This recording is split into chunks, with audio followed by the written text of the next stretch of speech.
We're going to look at today, ladies and gentlemen, is the importance of never stop learning. Never stop learning.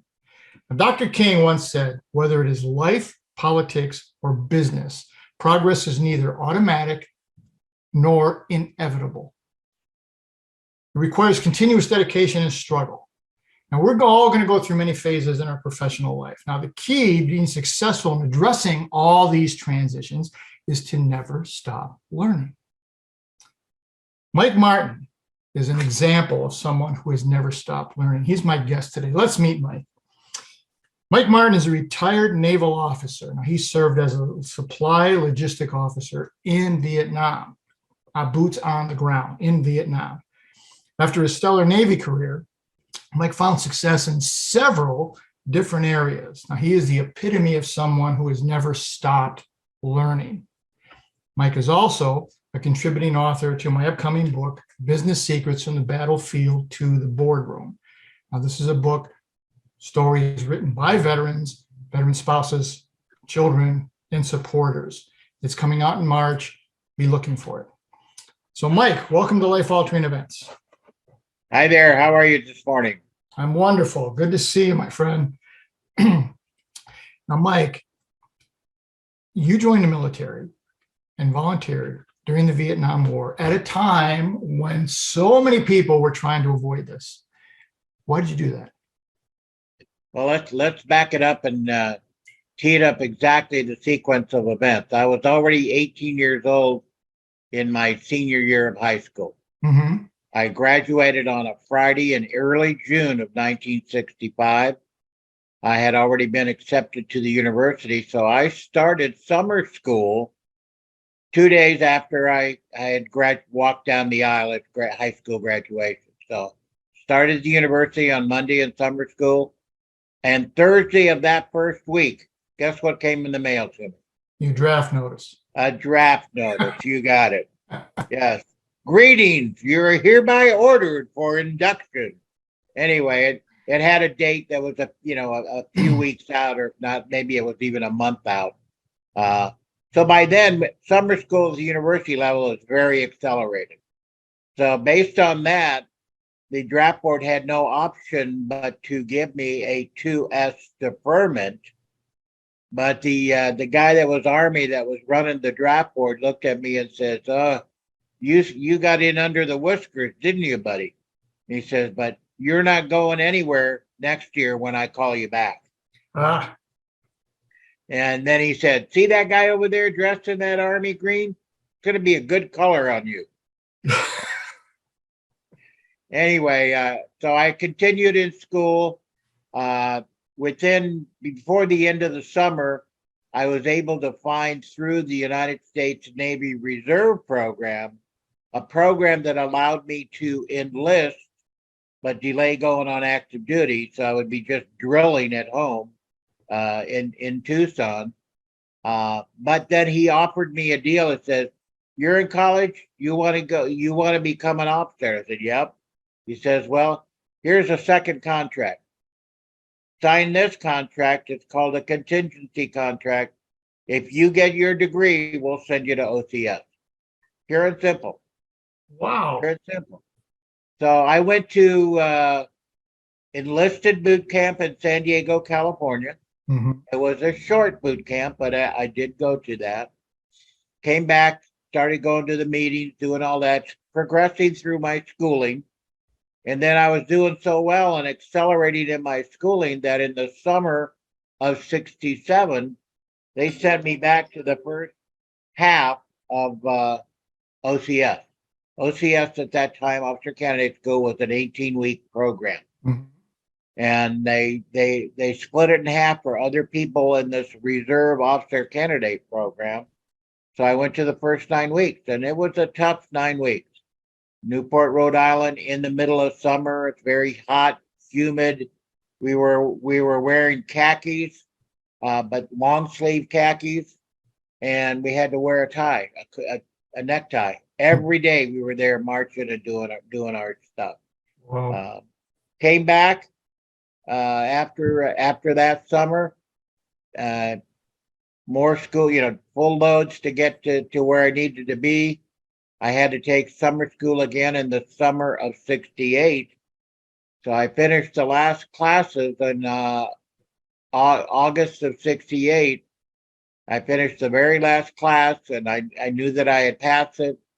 So they had already cut me my orders and said, you finish on Thursday, get on the airplane on Friday, and report to OCS on Saturday. And Wow. that was in August of 68 to complete 9 more weeks of officer candidate school. And then I was commissioned on 25 October 1968 as an ensign in the United States Navy Reserve. Hmm. So that's how I got started. Now, the backstory on that is that I'm a military brat. I'm an Air Force military brat, Frank. So I've been to many bases around the U.S.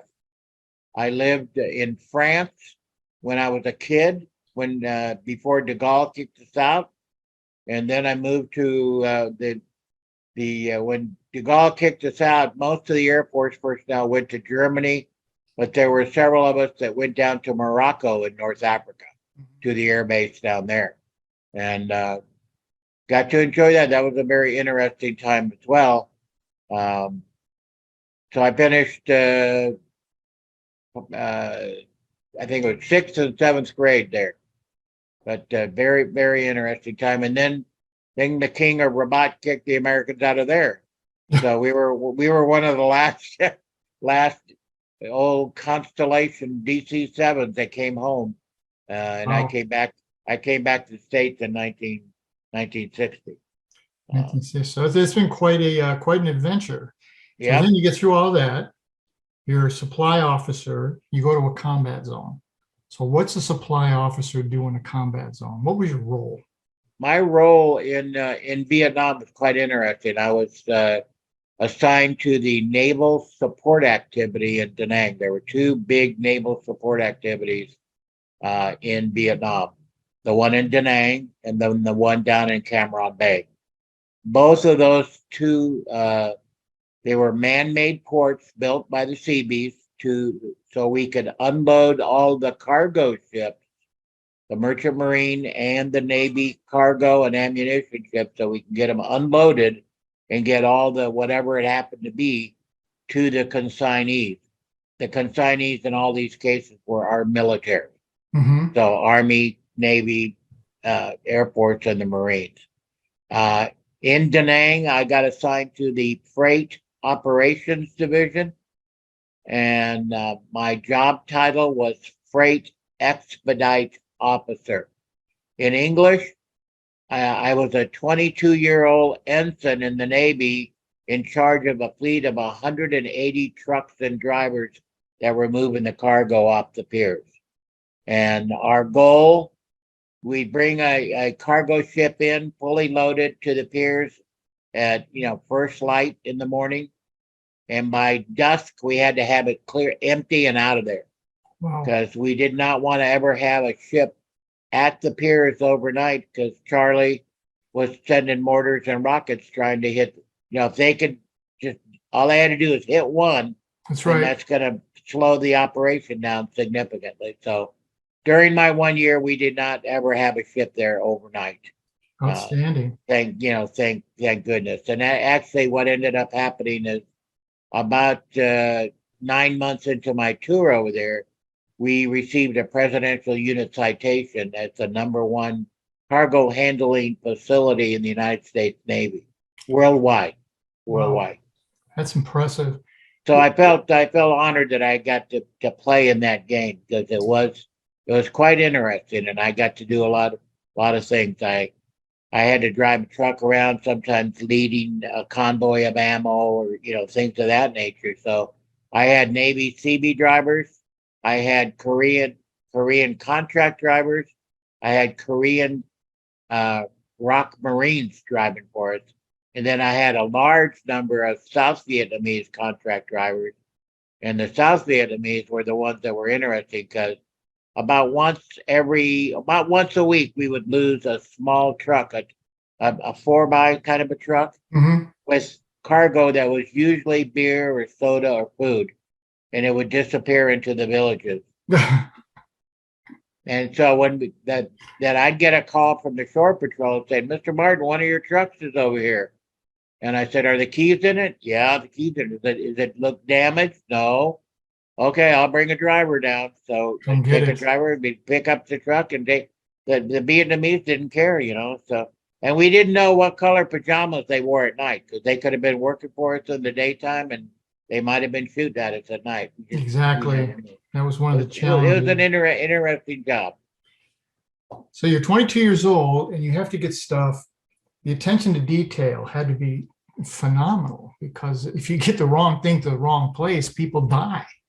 Yep, it was quite interesting getting the cargo moved. I got one kind of a funny story, and it was not because of the Piers action, but we were also taking care of at what we called a ramp, a place on a river where some of the smaller we call them Mike boats, flat bottom boats that move cargo up the rivers. Right, right. Okay. So we had one of these come down the river after, being upriver, and there's a 105 millimeter howitzer cannon on it. Army green with a serial number. Wow. No paperwork.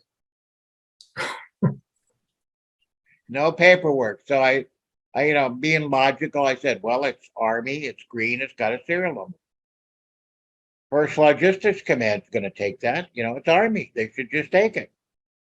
So I get it loaded up, and I follow the driver over there because I'm just anticipating something might happen. Well, of course, you get there, and the sergeant at the gate, no, we can't take it. I said, well, let's move the truck in the gate, and then you go get whoever you need to get to see if we get it straightened out.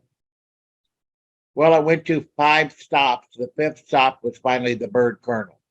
Mm. And my comment to the bird colonel is, I'm tired of wasting my time. I've been here for an hour. This cannon is Army green, and there's a serial number. And I have a camera, and I'm going to take a picture of it with the serial number.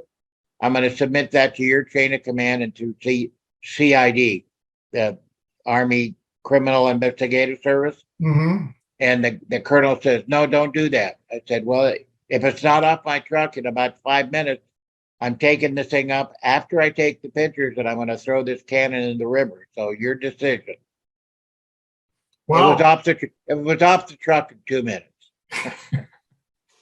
Now that's a lot of guts for an ensign to say to a full. Well, yeah, I had to. They were using up my assets, so I had to get it moved. It was a matter, like you said, you learn how to put and take the assets that you got to maximize whatever your output is that you're looking for. And in our case, the output was truck trips per shift. How many times can we turn them around moving cargo? And so I learned a lot of stuff on how to manage not only the assets, but to manage the people. And in some cases, having to deal with language barriers on top of that. Right, exactly.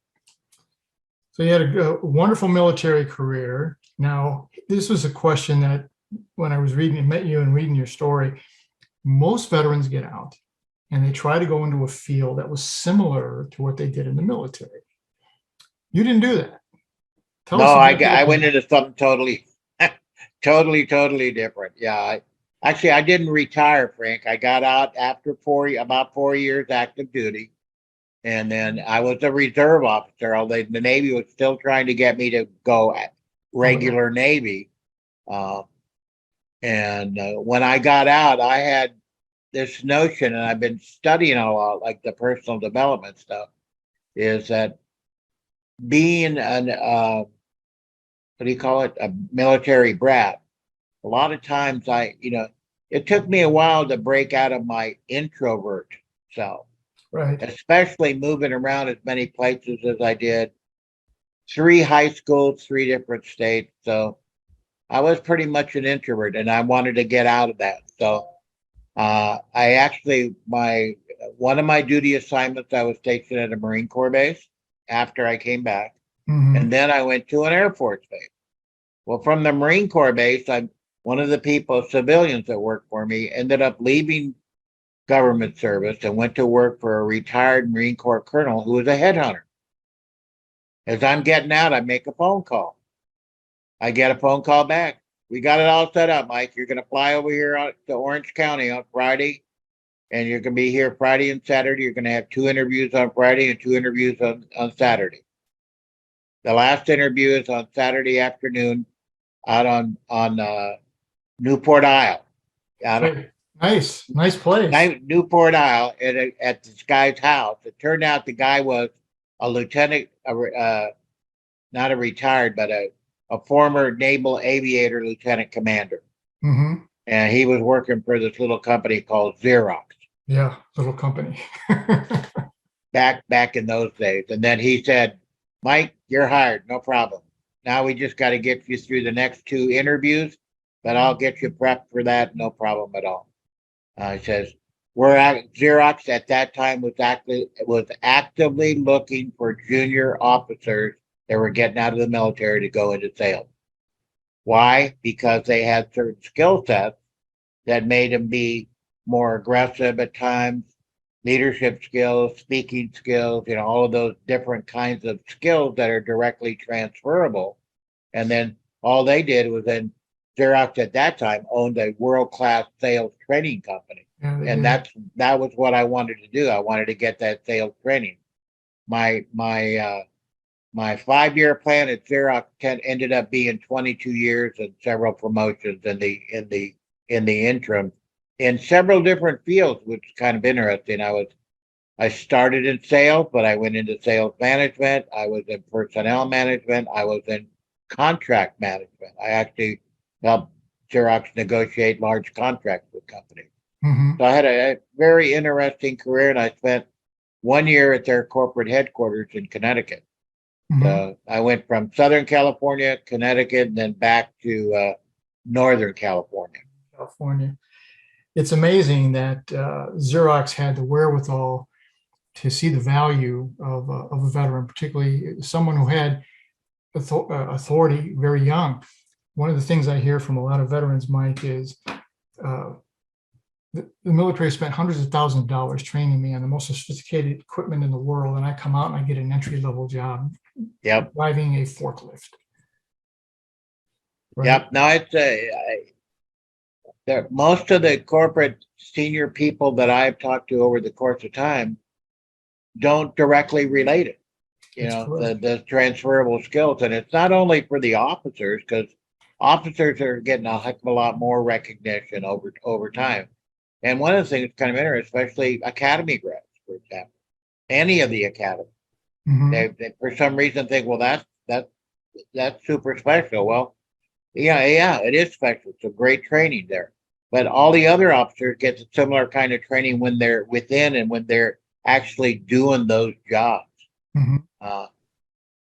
Senior NCOs, exactly the same. I mean, most of us that are in the military, especially the JOs, know that the senior NCOs are really the ones that run the shop. Okay. And it's really funny. I got a good story there because when I got stationed, and you know this place, the old Marine Corps helicopter station in Orange County. That's right. Santa Ana, Tustin. That was my duty station when I came back from Vietnam. I reported to duty with the colonel at 0700 my first day on assignment.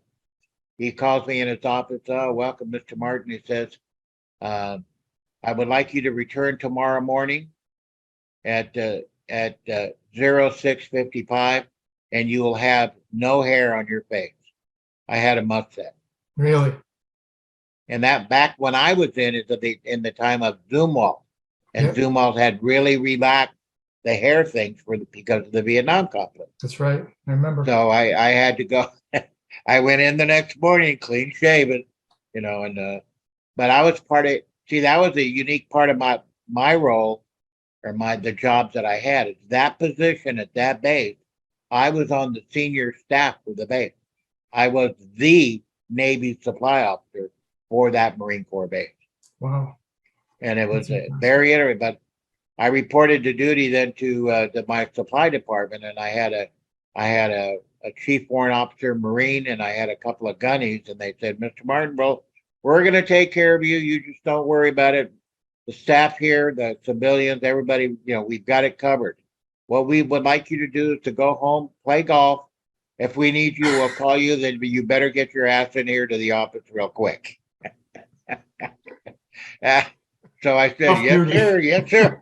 Here I am. Here I am. Not quite a JG yet, but I became a JG while I was at that base. So it was Wow. very, very funny. So after several years, you're in tech several years, you go off on your own, another transition. What was that like? The transition was very interesting. I had been doing different things on the side. I had actually, I mean, I'm the epitome of the side hustle guy, even while I was doing corporate. Mhm. And much of that work was done working with motivational things. It used to be called Success Motivation Institute, or it's Yeah. called Leadership. It's called LMI now. And Paul J. Meyer and all his stuff and programs, and I love that stuff. I still have a duffel bag full of the cassette tapes from Can't play them studying. anymore, but you still have You them. can't play them anymore, but yeah, but I have them. So it's a question: am I ever going to spend the money to move them over to a CD or an MP3? That kind of thing. But I got into some different ventures that made me approach and have to retool my selling skills from, here I am selling these things that are, $500,000 to a couple $1 million. And then I'm selling things that are, 10 to $100. You got to learn how to sell it a different kind of way and a different, initial benefit statements and all the different things you need to do, because it is a different style of selling, and in a different way that you have to close to get the orders. Because there's some things that you do steps, then there's other things where you're making trial closes almost when you begin your Right. conversation. So it really sort of depends. But that one turned out, that particular venture was going very well until I became very, very ill, and I had to shut it down, unfortunately. Once I got healthy, and the VA doctor actually brought me back to life. Um, I then got back into the game, not at Xerox, but with some RICO companies. Remember them. And actually, I worked for the one transitional one, which was Icon.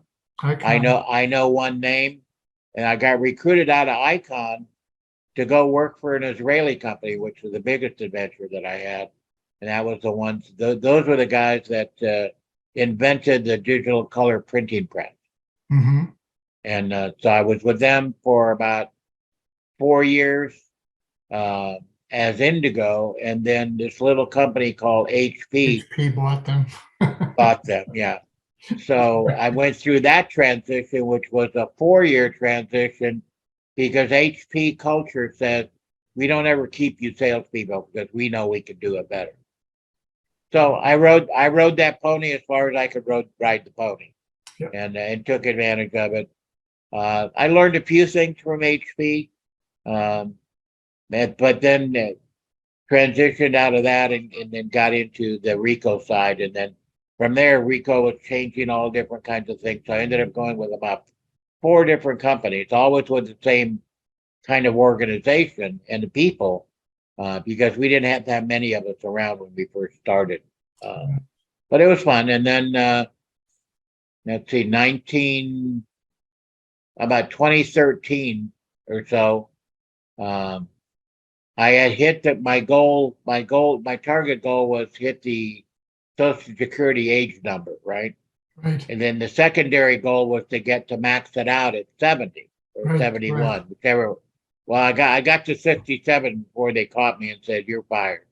Ah, And they just, walked in one day and said, "You're fired. Go get a box and take stuff off your desk and you're out of here." I said, "And you bother telling me any reason?" "No, we don't have to tell you anything."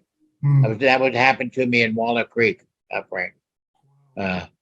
So, and I sort of chuckled to myself because they didn't really realize that if somebody listened, uh, I had just become fully vested.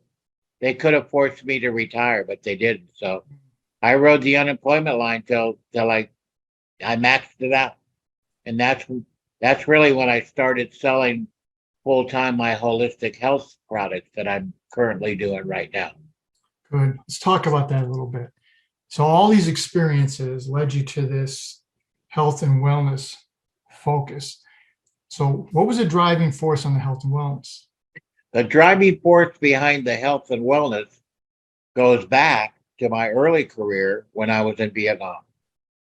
At the time I was in Vietnam, 69 through 70, what were they dropping all over the jungle? Agent Orange. Agent Orange. Agent Orange seeps into the groundwater.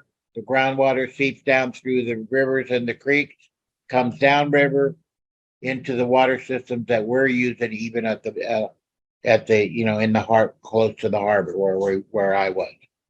So I mean, all the water was treated for all the normal gunk, but I was there. I was in that water, showers, whatever it happened to be. So I did develop over time several of the presumptive diseases on the Agent Orange. Mm-hmm. Ischemic heart disease. I've had to have open heart surgery. Lots of aches and pains. I'm a type 2 diabetic, which is another one on the ischemic heart. But they just added hypothyroidism to it. They just added, with the recent PACT Act, they added hypertension. So I got another claim going in, because I'm still, even though I've been exposed to all that, I'm still not 100%. So I am working on getting myself to 100%.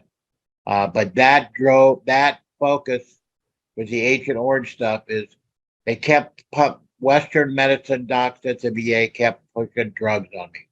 Drugs. They wanted to keep give me oxys for my pain. I said, take those and, like you said before, put them where the sun don't shine. Exactly. And so I was able to, through a fellow Vietnam vet buddy, an Army guy who's infantry, he was being inserted into an LZ from a Huey, and the Huey flared out early, and he had to jump out with his 75-pound backpack, and he got compression injuries on his back. Yeah. So his back was pretty messed up. He found this stuff, and he said it's been helping him significantly. Doesn't make it go 100% away, but for him, but he sent it to me because of my knees. I had really, really bad knees. And I tried it. It worked great. I started using it as a customer. And after I got fired, I said, well, let's make some money doing this. I can do this. Mm-hmm. So I've been doing it now since then. I was very, very successful back in Northern California when I was there. But then 2.5 years ago, I moved here to Houston. People ask me, well, why'd you move to Houston? That's kind of weird. And I said, yeah, but 4 of my 7 grandchildren are here. That's right. So you got to be that by was the grandchildren. It was an easy decision. So from that standpoint, and with COVID kicked our butts with our business, but I'm resurrecting, doing things, and what I'm looking to do is to increase my visibility, being online, like being in this interview with you, share more about this product. I do talks about Vietnam. Mm-hmm. I've been doing living history lessons for high school kids for about 20 years now with some of my fellow guys from Danville, California. And we're close to 100,000 kids we've been able to touch and tell them the real stories about Vietnam, not what's in these movies and some of the very, very fictional novels. Yes. That so that it has driven me because it has helped me immensely personally, and I've seen it help other people to reduce their pain levels, and in some cases, eliminate it totally. Mm-hmm. I'll make one but very bold statement. I used it on my knees, like I was saying. Because I was using it on my knees, I've been able to not get knee surgery, which the VA said more than likely you're going to have to get your knee surgery. And the most important thing is because some of the ingredients, they're all nature's ingredients, but some of them are homeopathic. Homeopathic ingredients You don't have to use very much, and it stays with you a long time. And it actually builds up in there. It's built up so much in my knees when I put it on. Now, for about the last year, I've only been putting it on 2 to 3 times a month. I was at an event. Let me jump in here, Mike. I was at an event with you in Houston, and you had your product there, and you had a tagline that you kept saying, and people at the event were repeating it as they walked around. What is that tagline? Rub it on, the pain is gone. Rub it on, the pain is gone. I must have heard that at that event probably 200 times. That's great. That's great. Yeah, no, it's for the people that generally started and use it the way I instruct them how to use it, they have some benefit from it. Some people it's immediate. Other people it just takes a little bit longer. Yeah. We're all different. Mhm. Since we're all different, every acts to each of us there. And I do have some different strengths and types for different parts of the body as well. Outstanding. Now you steered me, Mike, to the Houston Regional Veterans Chamber of Commerce. I always get the name wrong. Why is this group so special? This group is special based because of the mission that they have, and they are so focused on what that mission is. What's the mission? Grow the Houston veterans business economy. Pure and simple. Help those veteran business owners to expand the breadth of what they do and expand the knowledge that there are businesses that are owned by veterans out there to the general community. So the general community can buy from an American veteran owned business. And there's all kinds of businesses out there that we have that are members of this chamber, and they continue growing and growing. And then we're getting members that are, veteran spouses. We're getting members that are very passionate patriots, moms, dad, uncles, brothers, blah, blah, blah, that kind of a scenario. And we're opening the doors on the corporate and government side to let's make veteran-owned businesses, one of your goals, as well as, all the minority and female and blah, blah, blah. That's all well and good. Well, let's give them somebody, or, there could be a Black veteran business owner, or a Hispanic one, like me, for example. So it's just it's exciting for me to see that growth going on, especially because I'm one of a few of the Vietnam vets that are in this chamber. Right. It is a bunch of the younger guys that are coming back from, I call it the sandbox. Yes. From all of those guys, from the early ones right on through. And I think we're having a huge impact on the economy, on the politics that are going on around here, because people are seeing people get things done. And the biggest surprise is this chamber has grown so rapidly that, like you said, we're creeping up on 300 members, and we're not quite 2 years old yet. That's exactly right. And it's not only the chamber leadership giving back, but getting other people to give to provide to the growth of the business economy and to the growth of the individual veteran.